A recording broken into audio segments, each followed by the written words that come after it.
जय हिंद दोस्तों।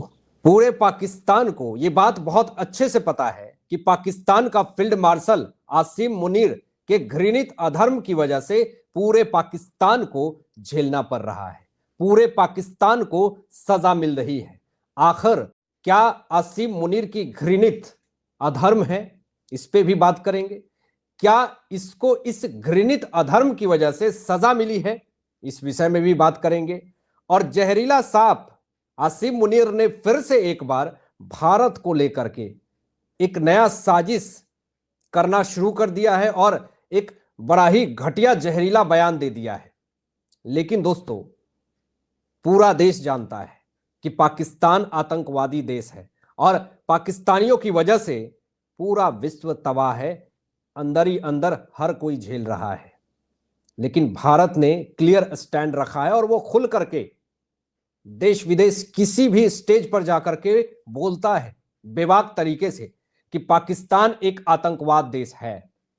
खुल करके हर किसी के अंदर यह हिम्मत नहीं है कि बोल सके, लेकिन भारत अपना स्टैंड क्लियर रखता है। लेकिन आसिम मुनीर के अधर्म की वजह से, घृणित पाप की वजह से पाकिस्तानियों को झेलना पड़ रहा है। और इसीलिए वाशिंगटन डीसी में जब आसिम मुनीर था अमेरिका के 215th एनिवर्सरी आर्मी डे के मौके पर, तो वहां पाकिस्तानी नागरिक वाशिंगटन डीसी होटल के बाहर पाकिस्तानियों के कातिल आसिम मुनीर को गद्दार ऐसे शब्दों से नवाजा। उस वक्त आसिम मुनीर को उसकी औकात वाशिंगटन डीसी में ही पता चल गई कि मेरी औकात क्या है। अब आसिम मुनीर के इस घृणित अधर्म और पाप की वजह से ऐसी सजा मिली है आसिम मुनीर को।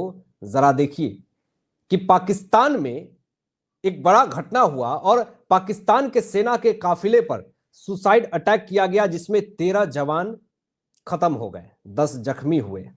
अभी ये पहला ही नहीं मामला, इसके बाद भी बहुत सारे ऐसे घटनाएं हुए हैं। दोस्तों जरा देखिए, खैबर पख्तूनख्वा में कार बम हमले में 14 पाकिस्तानी सैनिक खत्म हो जाते हैं। यहां पर मुनीर एक स्टेटमेंट देता है, और क्या स्टेटमेंट दे रहा है कि पाकिस्तान एक भाईचारे वाले इस्लामिक देश अफगानिस्तान के साथ दोस्ताना संबंध रखता है।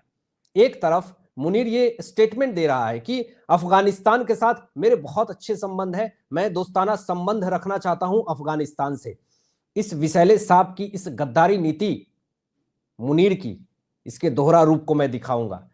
कुछ दिन पहले ही दोस्तों आसिम मुनीर लंच करने यूएस प्रेसिडेंट ट्रंप के साथ बैठा हुआ था, और उस वक्त अफगानिस्तान की तरफ से एक स्टेटमेंट आया कि ये मुनीर जो है वो अमेरिका का पालतू है, ये मुनीर जो है ये सबसे बड़ा गद्दार है।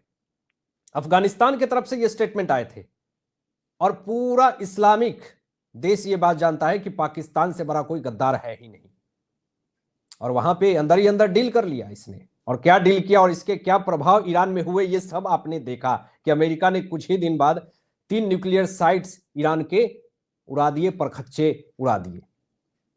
अब यहां पे अफगानिस्तान से दोस्ताना निभाने की बात अगर मुनीर कहता है तो इसके पीछे कुछ साजिश है। इसने एक तरफ तो दोस्ताना बात कह दी कि अफगानिस्तान से हम अच्छे संबंध रखना चाहते हैं, और दूसरी तरफ देखिए firstpost.com की यह खबर है जिसमें मुनीर ये खुद बात कह रहा है, इस्लामाबाद ने बार बार अफगान तालिबान पर आरोप लगाया है कि वह अपने भू भाग का इस्तेमाल पाकिस्तान पर हमले के लिए कर रहा है, लेकिन तालिबान ने इस आरोप से इनकार कर दिया।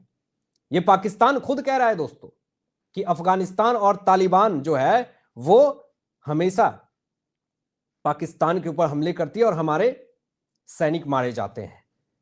एक तरफ दोस्ताना संबंध बनाने की बात कर रहा है ये मुनीर अफगानिस्तान से, और दूसरी तरफ ये आरोप भी लगा रहा है कि अफगानिस्तान तालिबान जो है वो हमारे सैनिकों के, हमारे जितने ठिकाने हैं उसके परखच्चे भी उड़ा रहा है, हमारे जवान को भी खत्म कर रहा है।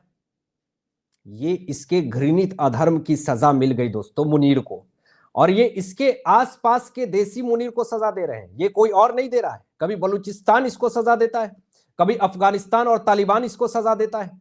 और देखिएगा ये जिस तरीके से सांप पाल रहा है, जैश ए मोहम्मद, लश्कर ए तैयबा, मुजाहिदीन, ये सारे आतंकी संगठन देखिएगा मुनीर के फन को कुचल देगा आज नहीं तो कल। मोदी जी ने, अमित शाह जी ने ये बात क्लियर करी थी कि आतंकवाद को पालने वाला एक दिन खुद मिट्टी में मिल जाएगा। अगर सांप को पालेंगे और उसके विष को नहीं निकालेंगे आप, वो विष जो है वो आपके लिए घातक बनेगा और आपको एक दिन खत्म भी कर देगा। तो ये है असली कहानी दोस्तों। जरा आप देखें कि बड़ी खबर दोस्तों आती है कि पाकिस्तान में वहां की जो पर्यावरण है, वहां की जो प्रकृति है, वो भी नाराज है। और मुल्ला मुनीर ने पाकिस्तान के आम नागरिकों के लिए कोई भी सेवा, कोई भी सहायता का प्रावधान नहीं किया है। आज देखिए हालात कैसे हैं। और मैं आपको बता दूं, ये ऐसा दंड है दोस्तों, ऐसा श्राप मुनीर को मिला है जो कि जिंदगी नरक बना देगा मुनीर की। जरा देखिए क्या हालात हुई है, प्रकृति कितना गुस्सा है पाकिस्तान में। बाढ़ से 17 लोगों की जिंदगी खत्म हो गई दोस्तों। लाशों को कचरे गाड़ी में भर करके ले गए और मंत्री क्या बोल रहा है कि बचा नहीं पाए, इज्जत से घर पहुंचा देते हैं। ये स्टेटमेंट आया दोस्तों। इतने कॉन्फिडेंटली ये बात कह भी रहा है कि बचा नहीं पाए, कचरे के गाड़ी में लेकर के तुमने लाश को लाया। ये तो हालत है दोस्तों वहां की, ये स्थिति है वहां की। इज्जत से तुमने घर पहुंचा दिया तो बहुत एहसान कर दिए। कोई व्यवस्था नहीं किया मुनीर ने। बाढ़ में लोग, सिर्फ 17 लोगों का डेटा आया, लेकिन इससे कहीं ज्यादा है जो छुपाया जा रहा है। ये कचरे के गाड़ी में जो लाद करके लाया, लोग श्राप रहे हैं मुनीर को। पाकिस्तान के फील्ड मार्शल को बद्दुआ दे रहे हैं कि तुम्हें नरक में जिंदगी मिले, तुम नरक में जाओ। ये स्थिति है दोस्तों अभी पाकिस्तान की, आपको दिखा रहा हूं मैं। जरा देखिए, पाकिस्तान के खैबर पख्तूनख्वा में बाढ़ आई और 11 लोगों की मौत हो गई दोस्तों, खत्म हो गई जिंदगी। और ये सारे जितने भी हैं मुनीर को बद्दुआ दे रहे हैं, क्योंकि मुनीर ने बाढ़ पीड़ितों के लिए कुछ नहीं किया, बाढ़ पीड़ितों के घर पे जाकर के मुलाकात नहीं करी, उसके लिए कोई सहायता राशि की भी ऐलान नहीं करी। ये इसकी दोहरा नीति है, दोहरा चरित्र है। और इसलिए पाकिस्तान के आधा से ज्यादा लोग आसिम मुनीर से नफरत करते हैं। जरा देखिए, पाकिस्तान में बाढ़ आती है और भारी बारिश होती है, जिसमें 32 लोगों की जिंदगी जो है वो खत्म हो जाती है। आसिम मुनीर के गलतियों की वजह से पाकिस्तान के जो नागरिक हैं उनकी जिंदगी जा रही है, और वहां की जो नागरिक है वो आसिम मुनीर के लिए नरक भेजने की प्रार्थना कर रहे हैं कि इसको नरक हो जाए। अब यहां पे मैं आपको बता दूं कि अपने देश में शांति स्थापित तो कर नहीं पा रहा मुनीर, तो भारत की तरक्की को देख करके जल रहा है और भारत के खिलाफ फिर से एजेंडा चलाना शुरू कर चुका है। आतंकी संगठन जितने भी ऑपरेशन सिंदूर के तहत हमने नष्ट किए थे पीओके में, फिर से उसको मरम्मत करवा करके उसको बना रहा है। खबर क्या आ रही है, जरा देखिए दोस्तों। ऑपरेशन सिंदूर में जितने भी नष्ट किए हमने पाकिस्तानी आतंकी शिविरों को, लॉन्च पैडों का पुनर्निर्माण किया जा रहा। जरा देखिए, बिफोर अटैक और आफ्टर अटैक भारतीय वायुसेना की तरफ से ये सैटेलाइट से ली गई फोटो है, जिसमें आप साफ तौर पे देख सकते हैं कि पाकिस्तानी सेना और आईएसआई पीओके में 13 आतंकी लॉन्च पैड का पुनर्निर्माण कर रही है दोस्तों। ये जो 13 लॉन्च पैड है, वहां पे सारे आतंकियों को 13 आतंकी ठिकानों जो बनाए जा रहे हैं पीओके में, वहां पे प्रशिक्षण दिया जाएगा, नक्शा बताए जाएंगे, और वहीं पीओके के रास्ते से भारत में घुसपैठ करके आतंकवादिता फैलाई जाती है, वही लॉन्च पैड कहलाता है दोस्तों। वहां से मिसाइल दागे जाएंगे। जहां पे ऑपरेशन सिंदूर के तहत हमने लश्कर ए तैयबा और जैश ए मोहम्मद के आतंकी ठिकानों को तहस नहस कर दिया था, परखच्चे उड़ा दिए थे। लेकिन आज फिर से यही मुल्ला मुनीर आतंकी संगठन पीओके में बना रहा है। लेकिन इस बार नरेंद्र मोदी जी ने साफ तौर पे ऐलान कर दिया कि ऑपरेशन सिंदूर जारी है। यह मत सोचना कि ऑपरेशन सिंदूर हमने बंद कर दिया।